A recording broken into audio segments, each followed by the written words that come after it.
इस वीडियो में हम पढ़ेंगे राजस्थान हिस्ट्री के टॉपिक राजस्थान में जो प्रजामंडल आंदोलन हुए हैं उनसे संबंधित प्रश्नों को। तो चलिए आज का अपना ये वीडियो स्टार्ट करते हैं। पहला प्रश्न है, परोपकारिणी सभा की स्थापना किसके द्वारा की गई? जय नारायण व्यास, हरिभाऊ उपाध्याय, स्वामी दयानंद सरस्वती, मोतीलाल नेहरू। तो आपको अगर पता है इसका सही जवाब तो जल्दी से बताइए इसका सही जवाब क्या है। अगर नहीं पता तो चलिए मैं बताता हूं, इसका सही जवाब हो जाएगा ऑप्शन सी, स्वामी दयानंद सरस्वती ने जो है परोपकारिणी सभा की स्थापना की थी। ये प्रश्न जो है एग्जाम में पूछा गया है, तो जरूरी नहीं है कि वापस से यही प्रश्न पूछा जाए, लेकिन यह हो सकता है कि इससे रिलेटेड और प्रश्न पूछ सकता है कि जैसे कि परोपकारिणी सभा की स्थापना स्वामी दयानंद सरस्वती ने की थी, तो आपसे यह पूछा जा सकता है कि कब की थी। तो आप जल्दी से बताइए कि परोपकारिणी सभा की स्थापना स्वामी दयानंद सरस्वती ने कब की थी। तो इसका जवाब क्या हो जाएगा? 1883 में। दूसरा प्रश्न आपसे पूछा जा सकता है कि 1883 में स्वामी दयानंद सरस्वती ने परोपकारिणी सभा की स्थापना कहां पर की? तो जल्दी से बताइए इसका जवाब क्या होगा कि कहां पर जो है परोपकारिणी सभा की स्थापना की गई थी। तो इसका जवाब क्या हो जाएगा? उदयपुर। कहां की गई थी? उदयपुर में। इसके बाद में जो परोपकारिणी सभा है इसका जो मुख्यालय है वो उदयपुर से जो है कहां ट्रांसफर कर दिया गया। तो आप ये फैक्ट भी बता दीजिए कि उदयपुर से इसका मुख्यालय कहां पे ट्रांसफर किया गया। तो इसका जवाब क्या हो जाएगा? अजमेर। इसका मुख्यालय कहां पे ट्रांसफर किया गया उदयपुर से? तो इसका जवाब हो जाएगा अजमेर में। तो परोपकारिणी सभा से रिलेटेड ये सारे फैक्ट आपको पता होने चाहिए, इनसे रिलेटेड कोई भी फैक्ट आपसे एग्जाम में पूछा जा सकता है। इसके बाद में है क्वेश्चन नंबर 2, जयपुर प्रजामंडल की स्थापना किसके द्वारा की गई? जवाहरलाल प्रसाद जिज्ञासु, जमनालाल बजाज, किशनलाल जोशी, जय नारायण व्यास। अगर आपको पता है तो जल्दी से बताइए इस प्रश्न का सही जवाब क्या होगा। तो चलिए मैं बताता हूं, इसका सही जवाब होगा ऑप्शन बी, जमनालाल बजाज। और साथ में अगर ऐसा भी लिखा है कर्पूरचंद पाटनी, तो इसकी स्थापना जो की थी वो किसने की थी? जमनालाल बजाज और कपूरचंद पाटनी, इन दोनों ने मिलकर की थी। तो आपको दोनों का नाम जो है ध्यान में रखना है। इसके बाद में जयपुर प्रजामंडल से रिलेटेड आपसे क्या पूछा जा सकता है? आपको पता चल गया कि जयपुर प्रजामंडल की स्थापना जमनालाल बजाज और कपूरचंद पाटनी के द्वारा की गई थी, लेकिन अगर आपसे पूछ ले कि स्थापना कब की गई थी, तो इसका जवाब क्या हो जाएगा? 1931 में की गई थी। इसके बाद में जो जयपुर प्रजामंडल है इसका पुनर्गठन किया गया था। तो आप बताइए जयपुर प्रजामंडल का पुनर्गठन कब किया गया था? इससे रिलेटेड भी जो है प्रश्न पूछा जाता है। तो इसका जवाब हो जाएगा 1936 में किया गया था। इसके बाद में तीसरा प्रश्न जयपुर प्रजामंडल से कि जो जयपुर प्रजामंडल है इसका प्रथम अधिवेशन कब हुआ था? प्रथम अधिवेशन से रिलेटेड भी प्रश्न पूछा जा सकता है। तो जल्दी से बताइए कि जयपुर प्रजामंडल का प्रथम अधिवेशन कब हुआ था? तो इसका जवाब हो जाएगा 1938। तो आपको तीनों डेट याद रखनी है। 1931 में जयपुर प्रजामंडल की स्थापना हुई थी, 1936 में जयपुर जो प्रजामंडल है उसका पुनर्गठन हुआ था, और 1938 में जयपुर प्रजामंडल का प्रथम अधिवेशन हुआ था। इसके बाद में जो जयपुर प्रजामंडल का प्रथम अधिवेशन हुआ था उसकी अध्यक्षता किसके द्वारा की गई थी? ये प्रश्न भी जो है एग्जाम में पूछा गया है। तो अगर आपको पता है तो जल्दी से बताइए कि 1938 में जयपुर प्रजामंडल का जो प्रथम अधिवेशन हुआ था उसकी अध्यक्षता किसके द्वारा की गई थी? तो इसका जवाब क्या हो जाएगा? जमनालाल बजाज के द्वारा की गई थी। किसके द्वारा की गई थी? जमनालाल बजाज के द्वारा की गई थी। उसके बाद में 1931 में जब गठन हुआ तब भी जो है जयपुर प्रजामंडल के अध्यक्ष कौन थे?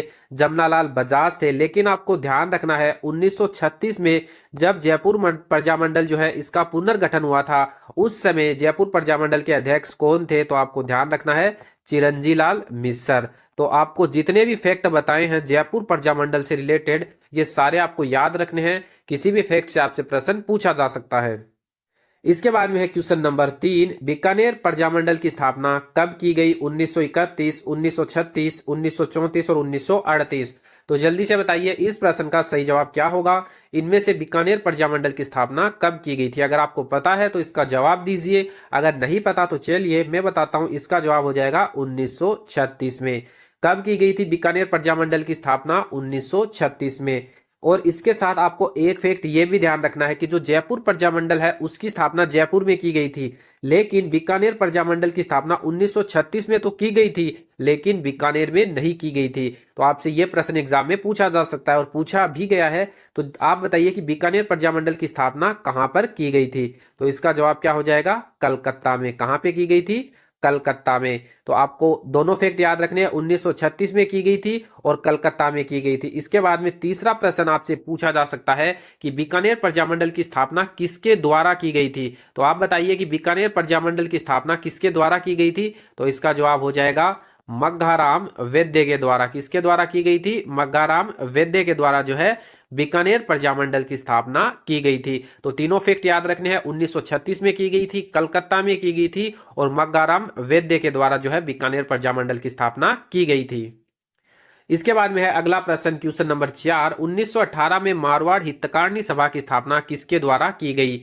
चांदमल सुराणा, माणिक्यलाल वर्मा, रणछोड़दास गट्टानी, बाल मुकुंद हिस्सा। तो जल्दी से बताइए इस प्रश्न का सही जवाब क्या होगा, अगर आपको पता है तो चलिए मैं बताता हूं। इसका सही जवाब हो जाएगा ऑप्शन ए, चांदमल सुराणा। 1918 में मारवाड़ हितकारणी जो सभा है उसकी स्थापना किसके द्वारा की गई थी? चांदमल सुराणा के द्वारा की गई थी। तो आपको एक तो 1918 डेट याद रखनी है और एक याद रखना है चांदमल सुराणा। उसके बाद में आपको 1923 भी है याद रखनी है। 1923 में क्या हुआ था? ये जो मारवाड़ हितकारणी सभा है इसका पुनर्गठन हुआ था। अगर आपसे पूछ लिया जाए कि मारवाड़ हितकारणी सभा का पुनर्गठन कब किया गया, तो इसका जवाब हो जाएगा 1923 में। और किसके द्वारा किया गया? तो इसका जवाब हो जाएगा जे नारायण व्यास के द्वारा। किसके द्वारा किया गया पुनर्गठन? 1923 में जे नारायण व्यास के द्वारा। उसके बाद में एक डेट और याद रखनी है आपको, 1932। कौन सी डेट याद रखनी है? 1932। 1932 में क्या हुआ था? ये जो मारवाड़ हितकारणी जो सभा है इसको गैर कानूनी घोषित कर दिया था। तो मारवाड़ हितकारणी सभा से रिलेटेड आपको सारे फैक्ट याद रखने हैं। स्थापना 1918 में चांदमल सुराणा के द्वारा हुई थी, 1923 में पुनर्गठन हुआ था जे नारायण व्यास के द्वारा और 1932 में जो है इसको गैर कानूनी घोषित कर दिया गया। इसके बाद में है क्वेश्चन नंबर 5, जेंटलमैन एग्रीमेंट कब हुआ था? अप्रैल 1941, अप्रैल 1942, अप्रैल 1943 और अप्रैल 1944। तो अगर आपको इसका जवाब पता है तो जल्दी से बताइए इस प्रश्न का सही जवाब क्या होगा। तो चलिए मैं बताता हूं, इस प्रश्न का सही जवाब होगा ऑप्शन बी, अप्रैल 1942। जेंटलमैन एग्रीमेंट कब हुआ था? अप्रैल 1942 में हुआ था। अगर आपने जेंटलमैन एग्रीमेंट के बारे में पढ़ा है तो आप ये बताइए कि जेंटलमैन एग्रीमेंट जो है वो किसके मध्य हुआ था। तो जल्दी से जवाब दीजिए इसका कि जेंटलमैन एग्रीमेंट किसके मध्य हुआ था। तो इसका जवाब क्या हो जाएगा? हीरालाल शास्त्री किसके मध्य हुआ था? हीरालाल शास्त्री और जयपुर के जो प्रधानमंत्री थे मिर्जा इस्माइल के मध्य। किसके मध्य? हीरालाल शास्त्री और जयपुर के जो प्रधानमंत्री थे मिर्जा इस्माइल, उनके मध्य जो है जेंटलमैन एग्रीमेंट हुआ था। और कब हुआ था? अप्रैल 1942 में। उसके बाद में जेंटलमैन एग्रीमेंट से रिलेटेड एक प्रश्न ये पूछा जाता है कि जेंटलमैन एग्रीमेंट जो है इसके विरोध में किसकी स्थापना की गई थी? जेंटलमैन एग्रीमेंट का विरोध किया गया था, इसके विरोध में किसकी स्थापना की गई थी? तो इसका जवाब क्या हो जाएगा? आजाद मोर्चे की। किसकी स्थापना की गई थी? आजाद मोर्चे की स्थापना। तो आप ये भी साथ में बता दीजिए कि आजाद जो मोर्चा है इसकी स्थापना किसके द्वारा की गई थी। तो अगर आपने पढ़ा है तो जल्दी से बताइए कि आजाद जो मोर्चा है इसकी स्थापना किसके द्वारा की गई। तो इसका जवाब क्या हो जाएगा? हरीश चंद्र के द्वारा। किसके द्वारा की गई थी? बाबा हरीश चंद्र के द्वारा। तो आपको यह फैक्ट भी याद रखना है। तो जेंटलमैन एग्रीमेंट से रिलेटेड भी आपको सारे फैक्ट याद रखने हैं कि जेंटलमैन एग्रीमेंट कब हुआ था? अप्रैल 1942 में हुआ था। हीरालाल शास्त्री और जयपुर के प्रधानमंत्री मिर्जा इस्माइल के मध्य हुआ था। और इसके विरोध में जो है यानी जेंटलमैन जो एग्रीमेंट है इसके विरोध में आजाद मोर्चे की स्थापना की गई थी। और किसके द्वारा की गई थी? बाबा हरीश चंद्र के द्वारा की गई थी।